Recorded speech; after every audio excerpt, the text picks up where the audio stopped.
Sveiki gyvi, mėly bičiuliai, sveiki prisijungę prie pirmosios šį sezoną futsalo, salės futbolo A lygos transliacijos. Visų yra daug ir dabar būtent jis smūgiuoja pavojingai.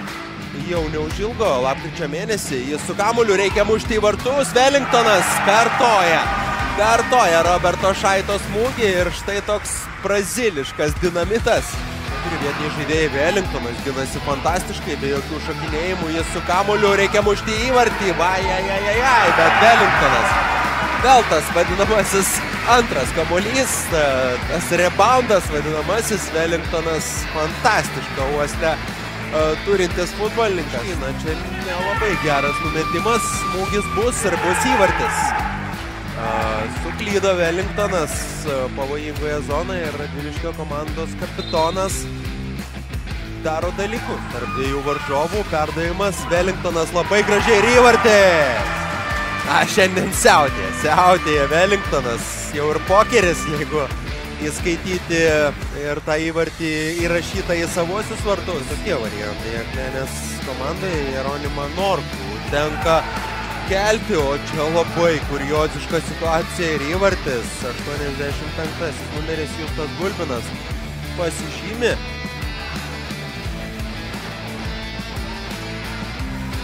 Bagočius numeta į kraštą. Galima jau pramušti. Įvartis! Igoris Kozlovas. Jį sveikina komandos draugai. Šios metų futbolininkas atsistojo į vartus, o čia įvartis. Labai lengvas įvartis. Aivaras Bagočius.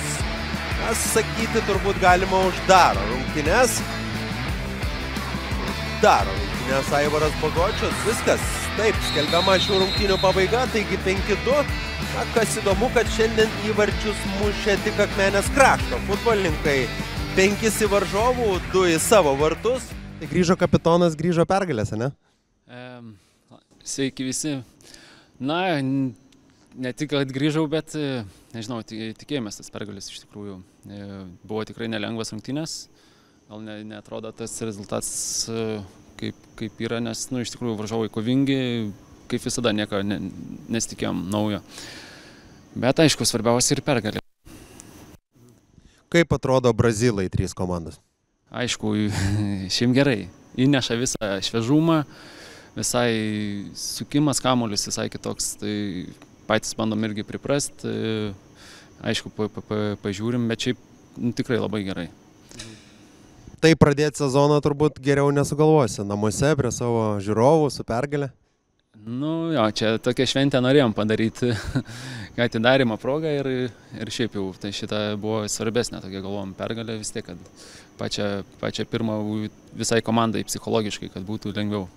Tai manau, tik viskas bus gerai, tik aišku reikia įsilošti, nėra susižaidimo tokia, bet viskas bus gerai ateityje. Rungtynės pralaimėtos ar nuotaikos labai prastas bus grįžtant į Radviliškį? Sveiki, nuotaikos nebus tikrai prastos, tai tikėjomės kur kas rimtesnio šiandien kažkokio tai pasirodymo. Akmenės komanda žinom, kad ruošiasi, turi daug legionierių.